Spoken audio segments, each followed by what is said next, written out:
ఒక చిన్న చీమ ప్రతిరోజు ఆహారం కోసం చాలా దూరం నడిచేది. అలా రోజు నడవడం వల్ల అది చాలా అలసిపోయేది. ఒకరోజు ఆకాశంలో ఎగిరే సీతాకోకచిలుకను చూసి, నాకు కూడా వీళ్ళలాగా రెక్కలు ఉంటే బాగుండేది అని అనుకుంది. కొన్ని రోజుల తర్వాత ఒకరోజు భారీ వర్షం వచ్చింది. వర్షం చాలా బలంగా పడడంతో సీతాకోకచిలుకలు ఎగరలేకపోయాయి. అవి ఎక్కడికి వెళ్ళి దాచుకోలేకపోయాయి. కానీ చీమలు మాత్రం తమ బలంతో కష్టపడి ఆహారాన్ని సేకరించి తమ గూటిలో సురక్షితంగా పెట్టాయి. ఇప్పుడు ఆ చిన్న చీమకు ఒక విషయం అర్థమైంది. నాకు రెక్కలు లేకపోయినా నాకు బలం ఉంది. అదే నా శక్తి అని అనుకుంది.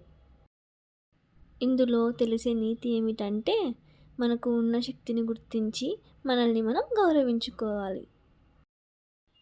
ఇలాంటి మరిన్ని కథల కోసం మన ఛానల్కు please like, comment and subscribe. Thank you everyone.